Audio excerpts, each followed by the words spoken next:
Mick Conlan, welcome to the Modern Warrior podcast. An absolute honor to have you here, and an absolute warrior you are. And this conversation today, we know you as Mick Conlan, the boxer. And when we think of Mick Conlan, we think of the boxer. But I would love to know Mick Conlan as the man, the human. Yeah. And to get to that, can you tell us about your influences in your childhood that you feel have created the man that sits in front of me today? Yeah. Well, I grew up in West Belfast, very working class part of Belfast, and Beachmount Falls Road area was where I was from, and I had a great childhood.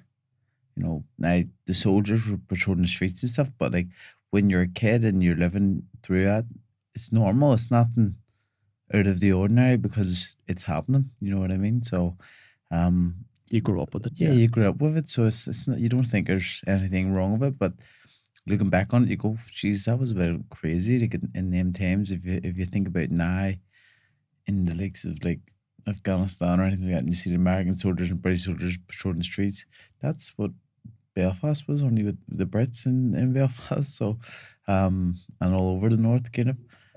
But yeah, grew up.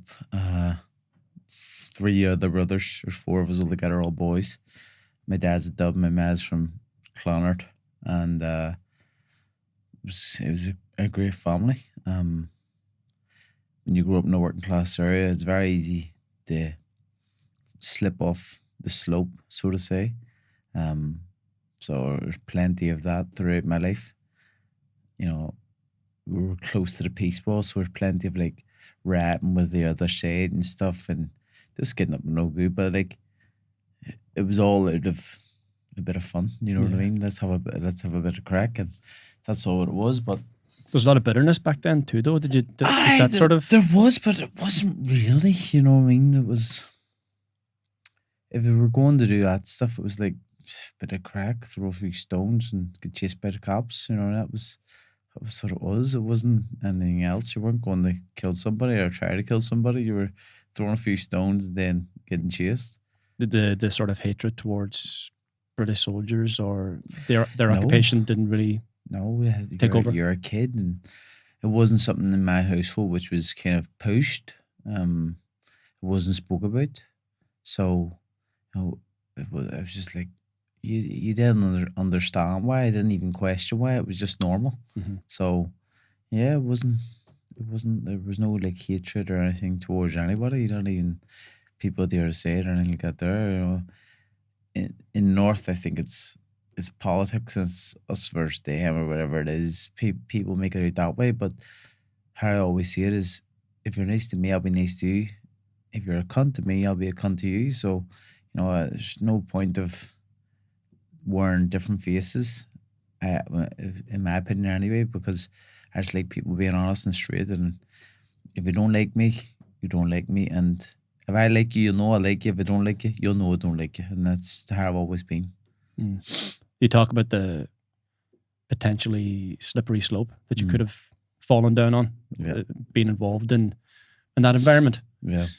Did you find yourself slipping at some stages? Yeah, well, like, in my area, there was massive suicide. You know, it was one of the highest suicide rates in Europe. I think it was the highest in Europe at one stage, in West Belfast. And yeah, it was like, you would have seen that, plenty of drugs. Like, I had friends growing up, and like, drugs were very accessible for us if we really wanted them. Their brothers were drug dealers or whatever it was, and you know, that was the slope. You know what I mean? It was like, never really alcohol, because I didn't see any alcohol drinking in the house, or I didn't see any drugs in the house or nothing. Like, my house was very clean living always. So like, there was never like growing up around drink and drugs or anything like that. It was all just, you know, everything was proper, in fairness. So it was, as it says, it was a great childhood. But when you were hanging around the circles who my friends were in, that's where things started to kind of, you can't slide. If, like, as I say, I've always said this, that like when I was growing up as a boxer, there was people way better than me, but they just made the wrong decisions in life and ended up in the wrong place. And that's just the choices you make, you know what I mean? What do you think was the determining factor between you and them? And you talk about your household Yeah. being somewhat separated from hate and bitterness. So how did you manage not to slide down that slippery slope? Fear. Okay. Fear of my dad. Because I had to get caught taking drugs, or maybe not so much drinking, because the only time I was caught doing something, I was actually on the drugs, and my dad thought I was drunk and sent me to bed and then grounded me next day. So I was like, all right, that's all right. Thank God he thought it was that. You know what I mean? But so you were using drugs for yeah. I've tried to, from the ages of about 11, 12 to 16, I tried every drug under the sun. You know what I mean? So 11. 11. I was smoking weed from 11. You know what I mean? It was like, it was normal. Now my brothers, the other fear, because I never would have wanted my oldest brother Jamie to catch me, because he would have beat the head of me. So again, I was always very good at masking things and hiding things. And yeah, like I remember it was a Friday, and my friend, after watching Friday, says to me, "You've got no boxing day, it's Friday, let's get high." I was like, all right, fuck it, let's do it. And then that was it, it was slippery slope, and then down on ecstasy, and then, everything else under the sun. So how did you manage to get out of that? I get told, I got picked for the Commonwealth Youth, because I was still training, I was still licking, because my dad couldn't miss the gym, he was the coach. So I always made sure I was in the gym, even if I was drinking or something, I would have went to the gym and just been able to mask things. But then I got picked for the Commonwealth Youth Games, and I was told you could drug test it. And I went, if I put shame on my family name, I am fucked. So I have to stop. And then stopped, and that was it. Done. Yeah. Done. At 16, was it? 16 now. Yeah. And then how did that impact the environment that you were in? Because all your friends are also... the boxing started to take off more, because from my first year as a boxer, where you're actually having fights and stuff, because I started boxing when I was 7, you don't have a first fight to 10, 11. I won everything, you win there, all Ireland's, everything like that. And then the second year, I kind of took my eye off the ball, thought I was better than what I was, got the Ireland final, won everything, and then got the Ireland final and lost. Third year, same kind of thing. Fourth year, won again, won everything again. Then fifth year, things started to kind of pick up. It was I think it was the year after, it was Commonwealth Games year. But once after that, because I went and I was being on countback in the Commonwealth Youth Games by a Kenyan, I think it was. In the final? No, quarters. But because that was my first kind of international tournament, I was like, fuck this, I'm going to give this a go proper. And once I had stopped doing everything I was doing and focusing on boxing, I kind of started to distance myself from the people who I was around growing up with. Now listen, loads of my friends who I'm still friends with now, you know what I mean? They've kind of made something themselves. Some have chose the wrong path or have habits, you know what I mean? So it's like it's life. It's a slippery slope wherever way you're going to go here, and every choice has a consequence. Definitely. But you're only kids, and you don't understand. And looking back now, I got one of my friends who is in the all sports now, has his kids in all the sports, but he was the one going, nah, fucking no, do it, rather this year.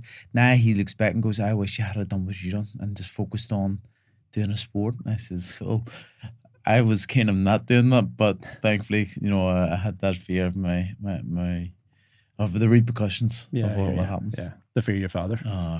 He was a massive influence in your life. How did that have an impact on your successes? Massive. He played a huge part in it. He was a fantastic coach. Had a great brain for boxing, understands it. and then obviously was the kind of influence that got me into boxing, making me watch it all the time and all stuff like that. And yeah, big part. Mm. Yeah. And so you go through that process of removing yourself from your friend group or distancing yourself from them. Yeah. Did you receive a lot of pushback No, from them? no, Any like, criticism? no. This was always like, no, you got to do what you do. You know what I mean? It was never any, you're a kid or not. There was none of that there. It was just, I just done what I done. And I'm glad I done what I done because it's put me in the position I'm in now. So how did things change then after the Commonwealth Games? What happened next to get you to the point where you were so I in the kinda Olympics? I went into a few more competitions and then ended up I put on some good performances here at home. Got won the Ulster seniors and stuff and got sent away to trips in America and stuff and just had all good performances. And then I think it was 2011 was the year I kind of broke out and I won the Irish seniors. I won the Ulster seniors and then went down and won the Irish seniors and I beat some good fighters. And then that was the ball rolling. I got on to the national team. And that year, I think I had 16 international fights over three tournaments, I think it was. And to qualify for the London Olympics. And that was it. You know, there was no expectation on me to be qualifying because I was only the kid. I was only the new kid on the block. And I went and done it my first year. And, you know, it was massive. And ended up getting myself under the funding and all then. And, you know, everything just started to happen. So, you know, had that kind of self-belief in myself. My mom, my dad, everything, they all kind of backed me and, you know, it was a good thing. How did that first Olympics change your life? Massively. You know, I went to the Olympics, nobody knew me. I came back and was like a really celebrity. I was like, this is mental, absolutely crazy.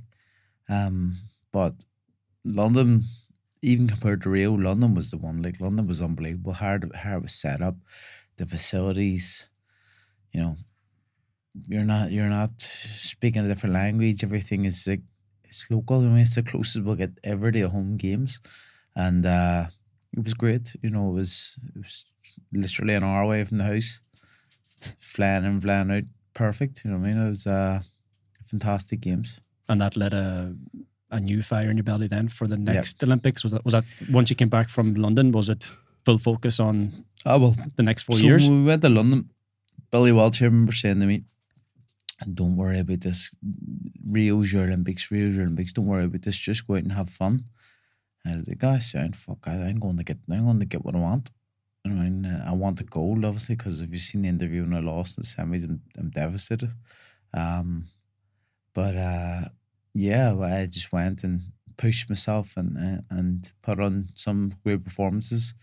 The performance fight for a medal was massive. You know, it was a tough fight. It was level after first, level after second. I pulled away in the third. So, against a very, very good fighter.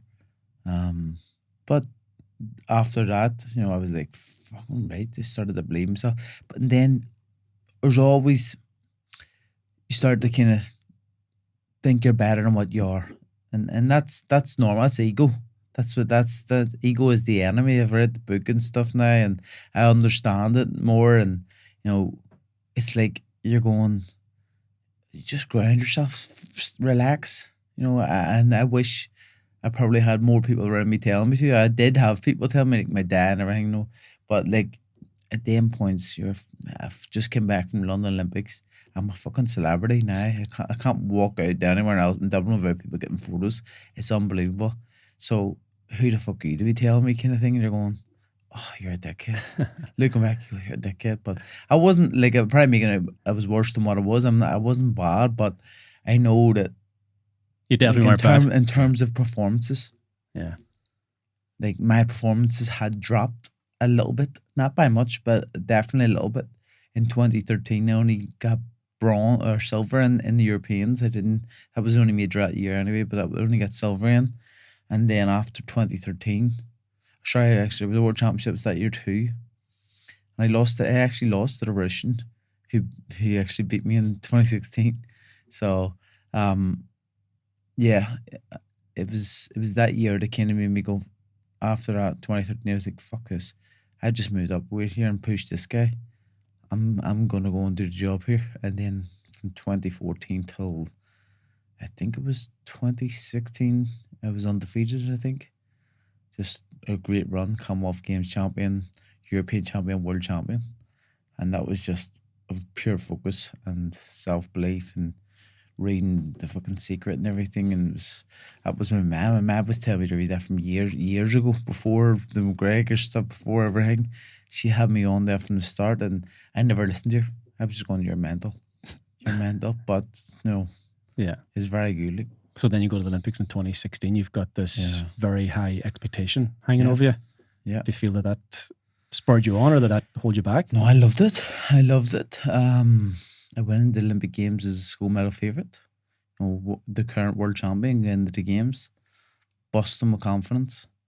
Everything I said, everything about who I fought and everything, I'd said that in before the draw was made. I was telling one of the boxers, is what I'd like to fight. I'd like to fight him first, like to fight him second. And this year, everything played out exactly what I said. And I was like, so speaking into existence, I was saying, easy. If I'm just here to pick up the medal and stuff. And then obviously what happened. And the coaches, they were told after my last 16 bout, I won that. And then I was doing the interviews after, and the Russian coach said to Zorante, who's the Georgian coach, well, the Georgian leader of Ireland, well, he's the Irish head Irish coach, but he said to Zor, go get some help. Your boy's not going to win. And Zor, what do you mean? Your boy's not going to win now? He's going to lose because he robbed the guy before me as well. And it wasn't him, in fairness. It was Russia, the country, not him. So he goes, no, you believe me, watch. And then your man ended up winning. And he was like, okay, he says, go get some help. So they went and spoke to like Pat Hickey and stuff. He was going through his stuff. He was already in his own scandal. So he wasn't worried about that. But like it was coming, they're speaking, reaching out everywhere. And then partly came back that, no, it was too late. It's too late. You can't change it now. So my missus, my daughter, my brother, and my ma, they were there for the watch. And they says that when they walked to the arena that day, it was like going to a funeral. Says it was like, oh fuck, don't want to believe this, don't want to believe it. Then they come out in the first round, put a brilliant performance on the first round. Paddy Barnes up standing behind the TVs to get the scores. I don't know any of this, so I haven't been told anything. I just know the night before the fight, my dad says, if you can stop this guy, you try to stop him. I says, all right, son, no worries, all right. I can, I think I can. So I was confident. I was just happy. I called all this until this point. So I'm like, okay, great. So brilliant performance first round. Paddy says, lost, down. And then I remember my dad shooting me, they're trying to fuck you over. You need to go and take him out. So in the second round I went out and I put it on him. Almost take him out. And the referee kind of fucking saves him a few times. I ended up winning the second round. Went out in the third round, done the job on him. And I lose the fight. And I did, like, my reaction was just a natural reaction. It wasn't that I knew what was told or that it was. You knew you won. Oh, I knew it won. And I knew how corrupt they were. And listen, amateur boxing happens all the time. It's happened to me. It happened to me that much. It happened to me the year before. And I was going to do it the year before. I was alright. I had this plan the year before when they were fucking me over to qualify for them Olympics. But the qualification, the fight where I was going to do it was that I needed to win this fight, and I needed another fight against someone who beat me to lose against someone who I stopped. And I was like, it's never going to happen. And that happened. And the fight I was in, I just went in to try and kill the guy. And I ended up making a really hard fight. And the crowd was in Venezuela. We're all just chanting. It was all like favelas and stuff. And I was just clapped the crowd instead of giving the fingers, like, fuck, well done. And then Paddy says, you qualified me. Thank fuck I didn't do it then. Yeah, okay. But no, it was mental. Yeah, that was a massive turning point in your, not just in your career, but in your life. Yeah, definitely. Like, looking back. Was that pure rage and anger that yeah. that came out? Yeah, like, I remember I was in the ring. I got the fingers, pulled my top off. I just wanted to stay in the ring. I didn't want to get out of the ring. And then, obviously, I was walking back around and walking past judges and calling them all the wankers of the day. And I would get that much from spitting on people. And I think spitting's like the worst thing you do to somebody, spit on them. Like, well, one of the worst things anyway. But I was like, fuck me. And then I remember walking over towards the cameras and BBC just went, no, we don't want him. And RT was just like, come on. So they loved it. And I went in and said what I had to say, and then I started to ramble on about it. And I was like, I don't even know what I'm saying no more. And then I walk around, I have to do the written journalists, so I'm doing them. And then I just remember like feeling like I was going to start crying. I was like, right, I need to go away. And then I went away, and first thing came to my head is that, fuck it, no one's going to want to come near me now. So that's my thoughts were like, no one's going to come near me now. I've just went and fucking, I probably looked like a fucking crybaby here. You know what I mean? It's like, fuck me, I fucked up. And then I lifted my phone, and my Instagram was like on 13,000, and I'd shot up to like 100,000. I was like, oh fuck, all right, we're on something here. And then I was on Twitter, and it had shot up. I was like, oh, okay, I'll probably tweet it, yeah. And I tweeted Putin. I says, hey bro, how much did you pay them? And I got like 18,000 retweets. And I was like, what the fuck have I done? Because someone's just going to walk up to me and touch me with a pen, and I'm going to fucking die of fucking cyanide poison or something. But it was a mad time. Like, I remember during that, in the games and all, CNN had called me and wanted to do an interview on what I had done about corruption. As like but everything has come out now, which was going on, but nothing had come out at then. No one knew anything. It was just me saying it, you know what I mean? So, like, it was meant I was down fucking Rio somewhere, sitting there in a wee Ireland t-shirt, like, yeah, they're corrupt and all. You had no clue how corrupt everything was. You became a spokesperson for Olympics, for boxing. And listen, it's probably unfortunately a catalyst for the reason boxing could be at the Olympic Games, because the same people are in charge, and you're going, they've been doing this for years, so like, come on, and the Olympics saying we have had enough. And you know, unfortunately, boxing could be at the games, and it's probably my doing, but does a lot of it hang on what happens this year? No, I think it just hangs on who's in charge. And has anything changed since that event? So you've got a great squad of boxers now heading to the next Olympics, and are they walking into the same potential trap? Possibly, you know what I mean. But see, what I've done, it's probably too soon still, because I've highlighted it, and it's going to be highlighted for a good few games now. You know, they can't really. This is the second game since then, So you can't really. It's too fresh in the minds for to go. Well, can do it now, but okay. So the eyes are on them. The focus is really on them now. They're okay. It'll be monitored a lot more closely. Yeah. Okay. So then, obviously, you had that experience in the Olympics, and as you've said, that's created a whole new trajectory for you in your life. And then you decided to go pro. And then you were on this brilliant professional journey in boxing. Very successful. And then you lose. Yeah. How did that change you? It's life, isn't it? You know, is it that simple? It is. It's that simple. Like, no, there's no point of overcomplicating things when it simply is life. You can't win everything, and you're gonna have to take some losses you don't want to take. Because you had a great record up until that first loss. Yeah, and that fight itself, that fight got fight of the year and everything, and you know, it was an unbelievable fight, and you know, credit to the opponent who showed, you know, a lot of toughness, and you know, probably could have been stopped once or twice throughout the fight, and you know, he held in and he got the job done in the end. And you know, it's boxing. Boxing is like life. I say about a lot of things, it's boxing, because there's so much fuckery which happens, so much great stuff that happens, But then there's so much unusual stuff. You just go, how the fuck has that happened? And that was one of them. That was one of them. Like, I remember lying there. When I obviously came to my senses. It was a week, but I came to my senses. And I'm on like the wee hospital bed outside the arena, about to go into the ambulance. And I go to my brother, what happened? He goes, he lost. He says, fuck. He goes, he's knocked out. Yes, sir. Around 12. How long was left? And a half hour. Ah, fuck. Fuming. Didn't want to know about it. Sickener.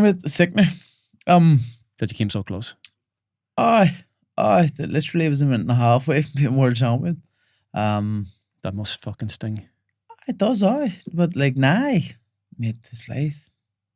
There's no point of holding on to hate and disappointment. It's a great thing to kind of fuel you and stuff, but you know it's part of it. You know, it's part of the journey. Like, you know, when it all finishes, it's to be a great chapter in it. You know what I mean? So, yeah, it's like it was hard, and like I did probably the first time I felt depressed in my life. You know, that was a hard one because I fucking wasn't expecting to lose. I'd never been knocked out in my life, and that was the first time I'd been knocked out. And obviously, it was fucking a dangerous one because the way I went through the ropes and stuff. But people were assuming it was much worse than what it was, but it was all right. So you had to recover physically, but physically it was even recovering physically was tough. And then there's the emotional recovery, which is tougher again. Yeah, both very tough. How do you manage to pick up the pieces after that? Mate, just get back on the horse. There's no point of, you know, even that you've a different fuel now for the boxing after that fight. You're yeah. I just like, you know, I right after that one I jumped straight back in there like a dangerous fight against Miguel Mariaga, who had more knockouts than I had even fights. People were going, he's mental, what's he doing? He's going to lose. And then I went in and done a great job and put Miguel down 3 times in that fight, and you know he hit me a shot in the last round. And I was like, what the fuck? Jesus, this can punch. Thank God he didn't hit me other times in this fight. So yeah, listen, there's you know, I think you gotta just face your fears and face your demons and go straight back into the fire. Yeah, that takes incredible courage. You know, you're knocked out the first time, which is in itself quite a scary experience because that could have brought some implications with your health and your head. Yeah. So then you go back into that and take another risk. It's huge. And obviously you had a couple of fights and then you're up against Jordan Gill, which is your most recent fight. Yeah. And another loss. Yeah. Yeah. That's one thing. It's hard to even explain that one because it's like so much shit behind the scenes of that one, where I only trained for 6 weeks for a fight.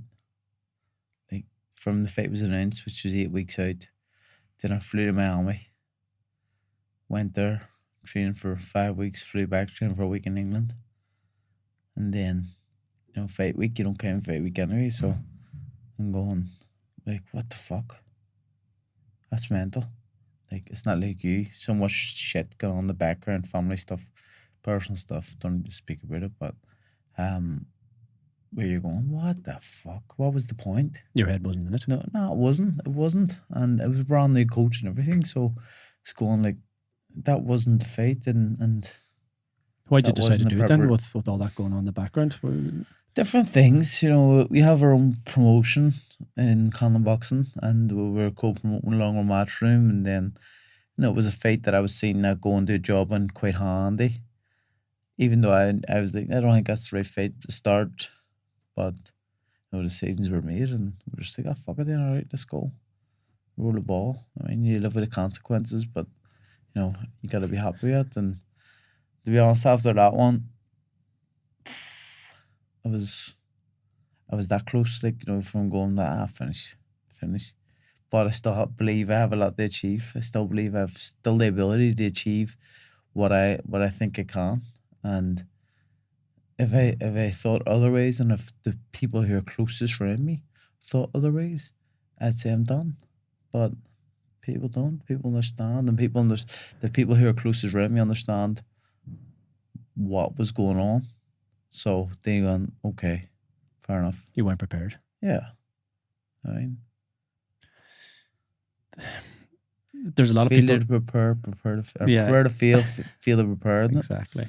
I mean, But then there's also there's a lot of people out there who are telling you to stop now before you potentially get seriously hurt or cause some serious damage to your health. How do you handle those sort of comments listen, and people concerns? People don't give a fuck, really. People are saying this because they're cunts, or maybe one or two who'll be like, fair, like, Genuinely be concerned. careful, like, you know what I mean?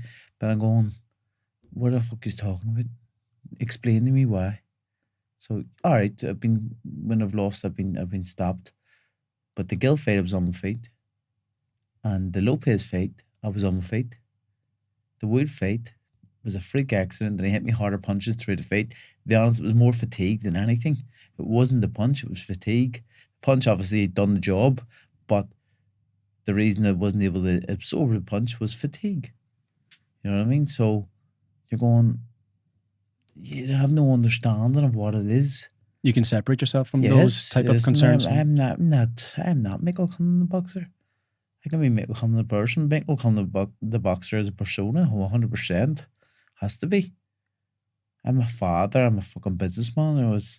I understand a lot of things. I understand a lot of business, and I'm probably one of the only fighters who always has made sure that I have different streams of income coming in from different avenues, because boxing ain't the long game. You know, there's plenty of fighters who can't walk away from boxing. I can walk away from boxing.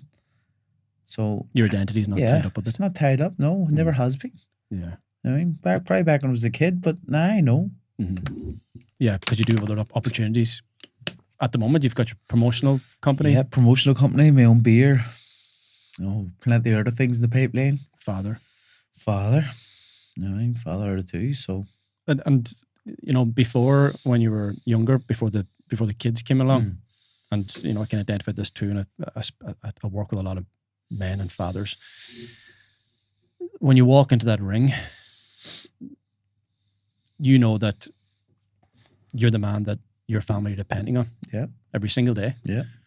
And if you get hurt, or if there's some sort of consequence, not even a thought. It's not even a thought. You don't think about the children, your family, or the what ifs. Me getting hurt is not a thought. Boxing is boxing. It's dangerous. If you ask me would I let my kids box, I'll say never. I'll never let my kids box. Now, if it was their own choice and they were going into it no matter what, I would have to back them. But I will never force it. I don't watch it with my kids. I don't do it with my kids. Nothing. My kids have been only a few fights. My daughter was a lot of the first ones, because when I lived in LA, she lived with me. She came over with me, and then when I came back here to do training camp in England, her and my missus, we had a home here, so they stayed here. But my daughter actually said to me recently, she says, like, Daddy, any fight I've been at, you have not lost. I think I'm a lucky charm. I think you need to let me go to your fights. She's 9. I says, no. It's just so too dangerous. I don't like you to be here. It's not somewhere I want you to be. Now, she's so passionate. Mm-hmm. My son's like, when I fought Mariaga, he was like, oh, why isn't someone on the ground yet? He just doesn't care. He's like, get it over and done with. Yeah. I love that. No, he doesn't have no attachment to it. Where my daughter, she loves me and loves the fact that I'm boxing. Like when I told her after the last one, I think I'm done. No, you cannot quit. Sitting there, I says, listen, she was going crazy. You're not allowed crying her eyes out. You're not allowed to finish. I'm like, no. And then she was going train. I says, what? You don't want to go train? She says, no, I want to be a quitter like you. And I says, hi, Jesus, leave me alone. Ouch. Oh, fuck. All right. But she's a great kid. Great kid. A huge inspiration. Yeah, definitely. Definitely. Changed my life. Yeah. How is fatherhood for you? This is a part of your life that we don't see. Yeah, it's fantastic. You know, it's got even better since I've been home. It's the longest my kids have had me around their whole lives. Mhm. You know what I mean? That's crazy when you think of that. Like, my kids are 5 and 9. It's the longest I've been around their lives, and that's from December till now. Mhm. You know what I mean? This is the longest where I've been at home the whole time. What's that like for you though, in terms of like you're used to It's being great. away and My whole life, being literally, even challenging yourself? And me and Sean are together now 11 years, and my whole career I've been in Dublin Tuesday to Friday every week. Then I'm away in training camps. It was in 2017 actually. It's probably the longest we've been together because she lived in LA with me. So my daughter's probably actually had me around a bit then. But again, she's only a kid. Yeah, so it's been good. It'd be tough at times because she's clash and like Sean has her own routine and stuff, and then I'm coming in and everything seems to like be running slower because it's me. I'm like, just relax. So, yeah. but it's good. It is just really good. It's nice to be back. And it'll be hard for me to go back to training camp. It will be hard. You don't feel like you're unsettled at the moment, that you feel you need to be away pursuing another challenge, another fight, another training camp? Definitely, 100%. You feel that too? Definitely. I know I do. And I speak to my kids about it. I says, I have to go away again soon. Like, I gotta go. And they're like, yeah. What are we talking about at training camp? Is it, my usual training, like the last one was, as I said, 6 like weeks. 6 weeks of training, 7 weeks in total. Generally 12 weeks. 3 months. So at one stage I was fighting 3 times a year for a long time there. So that's 36 weeks of the year I'm gone. That's a long time. It's more than half the year. So much more than being half away the from year. the kids for that period of time. Yeah, that's tough. That's tough on you. Yeah. And tough on them, obviously. Tough on them, man. On me, a little bit, but not so much. In boxing, you have to be selfish. And I've done it for so long now, so it's like, I can do that. It's no problem. It's not hard. It's hard when you want to see your kids, yes. But we're very lucky nowadays with FaceTime because we never used to have that. Now we do, and they can just ring somebody, and see them, and you're like, that's much better. What made you flip the decision from possibly retiring to now making a decision to go back into the ring? I don't even know what the flip was, but it was like mid-March. It was until mid-March I was it was done. This is nothing but most likely of me. It's very hard. This game's tough, and to be honest, when you have to lose in front of thousands in the arena, the man in the arena is a great one. Thousands in the arena, and then hundreds of thousands around the world on TV. And the thing is, the criticisms and the criticisms and all this here. The thing is, you're getting there and you're having a fight, something which is natural to do. Have a fucking fight, an actual fight, and you're getting in and you're doing it in front of all these people, and these same dickheads who wouldn't go in themselves or wouldn't even think about it will say, "Shit, crap, done, washed. Go and do it yourself." See if you can do it. Because that's what the expectation and the fucking pressure on my shoulders from the day I fucking started this pro boxing has been huge. Now, I come back, there ain't no pressure. It's different now. Because people think I'm done. So, there's no pressure. So, go and enjoy yourself. But don't you have a point to prove? I have a point to prove. I have pressure on myself. But I mean, like... But you want to shut them up, though? External pressures. I don't give a fuck what anybody says. Don't care what they think. It's the thing which I've actually been very at peace with. Like, people can say anything they want now. It's not going to bother me. I would have reacted before. I don't react. It's just normal. It's like, okay, I'm used to it now. It's been happening for a long time. So, fuck it. Right. So, again, why go back into the ring? Because I still got stuff I believe I can achieve. Goals, which I said at the start, which I'll be world champion stuff. I still believe I can do that. You feel you will, if you didn't do it, you'd regret it? I'm not doing it for money. That's for sure. And that's what most people will think. Because you already have the money. I don't need money. It's not. I don't need boxing to earn money. I have plenty of other ways. So it's not about the money. It's about achieving what I believe is still going to achieve. Getting the goals which I've set out to get. And even better now, because people will rate me off at their pearls, you know what I mean? It's like fantastic. Keep doing that. Keep doing that. It'll keep fueling you. 100%. Yeah. What would that mean to you? What will it mean to you when you won the world championship? I don't know. I don't know. It'll be just a goal to complete. Is it your way of leaving a legacy behind? I think I've left a legacy behind.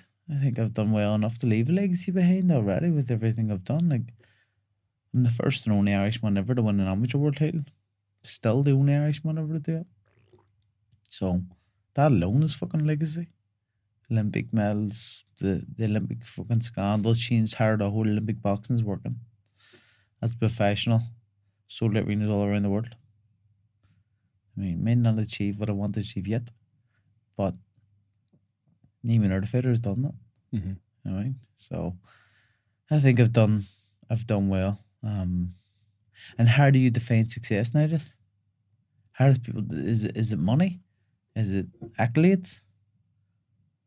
Because in boxing, if you're going to be honest, unless like you have to have one. What would you prefer if someone says, "Do you want accolades or money?" You're going to say money, aren't you? Because you want something that has the bread on the table for the kids. So people always pick the money. So, like, in that sense, I've done more than most. Like in boxing, like I'm in probably the 1% kind of crowd. So that's the accolade now that you're. Yeah. Like knowing that's what I'm saying. Now I've got to go and achieve the belts. Mm-hmm. But like people define success by the big world champions who haven't done what I've done, haven't had the arenas, haven't had the events, haven't fucking earned the purses. You know what I mean? So, like, would you rather be that world champion, or would you rather be, financially secure? Mm-hmm. Yeah, simple one for me, really. What's that journey going to look like for you now, from now until that next fight? I'm going to have to try a few new coaches out. Take my time, no rush. Not rushing at all. Have you got some sort of deadline or a potential date in mind? The latest date I would do is Paddy's Day next year. Okay, giving yourself the latest a good run. Yeah. Because it's the longest I've been off, so enjoy the time. You have you want to not do it in Ireland. You're heading to America potentially. I prefer to go to America. Yeah. Why is that? I've lost twice in a row in Belfast. It's hard. It's harder in front of your home crowd to perform. It's harder. It's nothing to do with that. Is it like expectation or? No, it's just bad memories. But in the arena, I need to go away, get myself back in the win column, and then, happy to come back. No problem. It's not about fear of the arena. It's nothing to be out there. Like every arena I've fought around all the world, so they're all the same. It's just an arena. So it's nothing to do with that. It's just, for the first one back, go away, do it somewhere different. No expectation, no pressure, just go and do it. And give yourself 12 weeks. That's it, though. Minimum, yeah. 100%. So, as you look back on your career and your accomplishments and successes and failures along the way, is there anything that you would have changed, knowing what you know now? Probably, yeah. Probably plenty.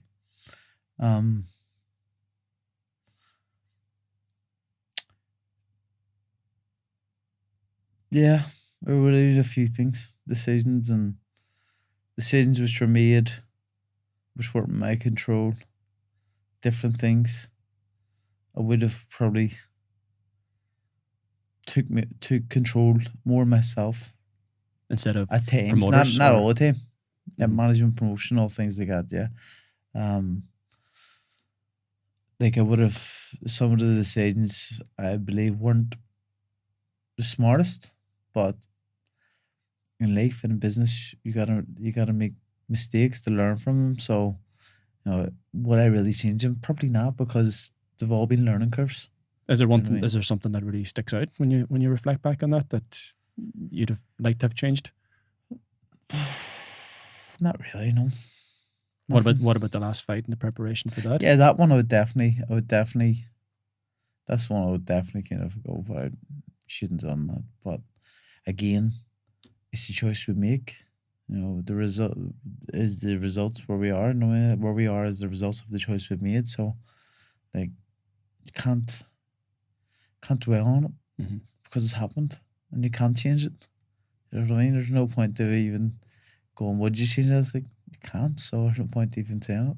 You learn a lot from that experience. That's it, though. You have to. Mm. You have to.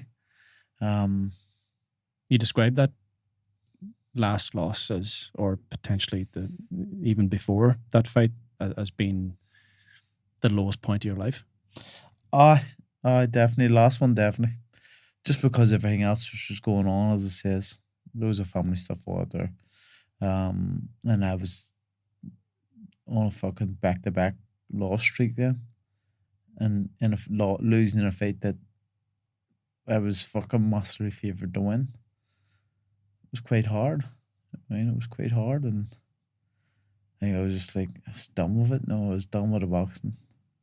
Because there is a lot of hard work. Boxing's fucking tough, man. We only see the fight. We don't see the you just don't see the preparation. And one thing about me is that I take every single fucking box.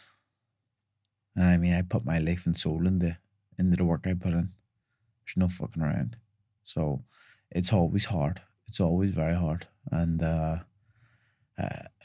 you lose a bit of yourself in every kind of one, don't you? I mean, a bit of your soul is left in those camps. So, yeah, like when you have to go through that, and then the thought of having to fucking rebuild and go again. As I said before, like a lesser man would say, no, I'm done. But it's not me. I'm ready to kind of redo it again, rebuild it again, and get back to where I need to. Do you feel you're out of that lowest point now? 100%, 100%. What propelled you out of it? I don't know. Like, I've had a break from actually. I still haven't done no boxing training since December. Since before December, because I fought December 2nd, so it would have been a week before. It would have been the last boxing session. So I still haven't done the boxing training. I ran a marathon. Ran Manchester marathon. Decent time too. Sub 3 hours. Sub 3 hours. Well, I say is like I done fucking Brighton half marathon 22, I think it was, or 23, and I done like an hour 24. And only had like 4 hours sleep, no training. So an hour 23, I think it was, and I was like, fuck it, if I do a marathon, I'll break 3 hours. And any marathoners were just going, dickhead. I mean, dickhead, he's dickhead. But then after that fight, I says I would run a marathon when I was retired. And in that fight, after that fight, I was going half in my head. I was saying, I'm done anyway. So fuck it, I joined this running club. Joined Road Runners AC in Belfast. Me and my mate, and started the run. And I told him, I'll break free. And then we started the training. I was like, why the fuck did I say that? This training's too hard. Up at fucking 5 a.m. in the pissing rain. I hate being up early. I hate bad weather. So up at 5 a.m. in the pissing rain, fucking heel everything, running fucking 20 mile up and down hills, pitch black, through the winter, well, through the back end of the winter. And going, fuck me, why have I said this? But got to work in, and I missed out on loads of training, so I probably could have ran faster time, but if I had got the training in. But 2:55 first marathon, says I'll do one and I'm done. But I've got the kind of bug now, so I went skinny. Fuck me, I've lost so much muscle from doing it. Just like with the way it falls off you. But it's great. It's great community. And very good people. So I've enjoyed that. That kind of brought me out, like, of being in a fucking dark place, because these people are just normal people. I say to them, listen, there's something wrong with it, you know, and all the coaches like, there's something wrong with you. Box, you get punched in the head for a living. There's something wrong with you. And I says, bollocks, you get paid to get fucking punched in the head. You don't get paid to get up at 5 a.m. to run the piss and rain up and down hills. Yeah. And I was like laughing, but Nah, they're just great people, and as I said, great community. So that helped. And they see you as Mick Conlan, That's the it, man, not Mick Conlan, the boxer. You know, you're. But I don't even see myself as Mick Conlan, the But a boxer. lot of people do, though. A lot of Yeah. people definitely do. Mm. But you know, what I mean, it's not something that bothers me. You know what I mean? Yeah. Because I know there's listen, people who want to get photos and all, they know as Mick Conlan, the boxer, and that's all right, no problem. Like my daughter half knows me as Mick Conlan, the boxer, because people get photos and she's like loving it. Knowing people are asking for photos. So, What did you learn in that marathon, or the training for that? Did it bring something more into your life than potentially a boxing training camp or in a fight? No. But it brought pain. It brought pain, yeah. Just brought pain. And like physically, emotionally, both, or nah, just physically. Just physically, there was nothing emotionally in it. It was just the sense of community and stuff, and actually just having something different than something that wasn't boxing. It's not boxing. You know what I mean? It was something else to focus on, put my focus into. Because my missus says after when this is done boxing, when I was done in December, I says I'm gonna do this marathon, and she was like, "Why can't you just sit at peace?" I says, "Because I'll go fucking crazy if I sit at peace. I can't. I need to be doing something." She's like, okay. Is that something to look at or explore? Nah, it's just fucking. That's just life, man. You just fucking. You're just accepting that. I just like to keep moving. You know what I mean? It's the thing, and I don't like fucking sitting at peace. I can. You're more at peace when I'm doing something. Yeah. When I'm doing something, I have a lot of energy, so I need to put it somewhere. Yeah. But in the marathon, like people saying, you hit the wall at 18, you hit the wall in the proper runners percent 22 and stuff. I didn't hit the wall at 24, and I was like, Jesus Christ, this is a nightmare. 24, I was going, what the hell am I doing here? Thank God. The worst case scenario, there's 16 minutes left, but still, I still did. My slowest made was 7:20. So it was, and that was the slowest one. So everything mainly, I think the average is 6:38 per mile. So that's serious. That's a fair feat to do a sub 3 hour marathon. The first one, yeah. One and done. Yeah. So again, that was a different type of feel, or it didn't. It made me go do that training. Go back to the gym, man. This is for crazy people. Yeah. Okay. Yeah. So then, as you look at next March, what's next between now and then for you? Like, I'm not just talking about the boxing, but for Mick Conlan. She hangs him. I'm off to Portugal. I've just bought a gaff, so the one I was renting, I've let it go, and I'm going to go to Portugal for a month until everything is kind of sorted. Bring my kids to school and go over there, and then have a few wee trips away in the summer. My brother's stag in August, and then his wedding in September. So yeah, you need a different type of training camp for that now, eh? A drinking camp, for fuck's sake. But no, I'm a big drinker anyway. But yeah, plenty of stuff. We have shows. We have Conlan boxing shows. We have one in Liverpool. We have one in Belfast. We have one in Liverpool in June. We have one in Belfast in August. Do you have a primary focus in your life at the moment? Is the primary focus the promotion of company? Is the primary focus now the beer? Is the primary focus being a father? Or I don't. You don't? Yeah. That's my life is fucking manic at times because I'm doing this, I'm doing that, I'm doing this, I'm doing that, doing this, doing that, doing this, doing that. How do you manage it all? You just wing it. Sometimes you don't. Just wing it. That's why it's taken us 4 goals to get you into the studio. Exactly. I wasn't going to let you down. I wasn't fucking letting you down. I appreciate that. Yeah. But no, like I'd say boxing is probably going to will come back in to be my primary focus because it's always been my primary focus. But at the minute, because boxing has been out of the question, everything is battling. Everything else is battling to be primary focus. So you've got like the promotion, I got to do this here, I got to do that. I was away in fucking Boston, I was away here, away there, doing stuff for the management, the promotion. Then the beer is just gone boom. Now we've been building the beer the last 2 years, but now yesterday was our proper launch in Dublin, and I think it's just about to blow. It's unbelievable. Brilliant. And I don't even. I find it hard to drink lager, but I can fucking drink it, and that says something. Like, I mean, it's a lovely drink, really nice. Everything it means, made with love. Oran LeGraff from Ireland with love. You know, there's actual shamrocks and stuff in it and stuff. It's made with shamrock and stuff.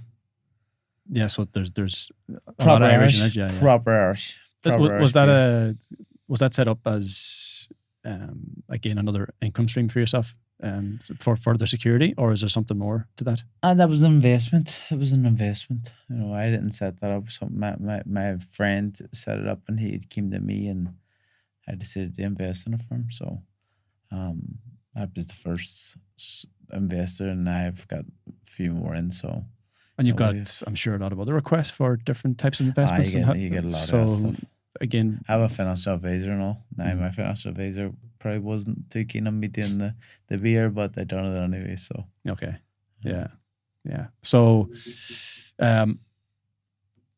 has been a brilliant conversation, man. I'm excited for what's to come for you. Yeah. And having followed your career from really the first Olympics, and having seen where you've come from there. And I remember meeting you in Coppers one night, and it was yourself and Paddy Barnes back in the day, and walked past you, and I was, there's Mick Conlan, and got a photo with you, had a bit of crack with you for a few minutes, and but to see how you've come from that point, even then, that was after the first Olympics to where you're now, has been incredible. And as I said, the belief you still have for yourself, I'm excited to see where that now goes with your next ventures going forward, be it with boxing or any aspect of life in general.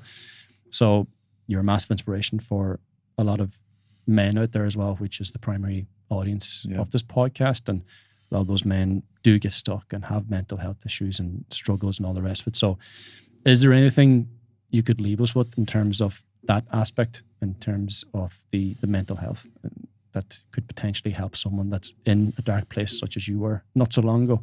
Yeah. Just know that you're loved.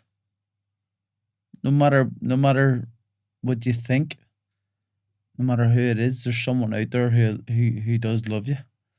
You may not know them, you know what I mean? But people care for you. And, you know, I know there's people in dark places and they kind of go all the way in something with mental health to be in a really dark place. So please just reach out to people, you know, speak to people, because communicating helps so much. Speaking doesn't have to be about what's going on. Just speak, chat, because we are human beings and we need community. We need, you know, connection. Yeah. And, you know, I think that's very important, just to build connections. Or just even speak to family, friends, whoever it is. Just chat. It can be about fucking nothing. Just chat. Find something. But know you're loved. Know you're loved. Brilliant, Mick. Well, you are loved by many too, as you know. So, and thank you so much for making the time and for your energy and passion. Yeah, finally. And for anyone who isn't following you, where can they reach out and it's Mick Conlan 11 part of your journey? Mick Conlan 11 on everything, and then go follow Ligra Lager and Conlan Boxing. Brilliant. Do we prompt push things? Yeah, go for it, man. Yeah. Thanks, Mick. Good man. Keep fighting. Thank you, Good mate. fight. Brilliant.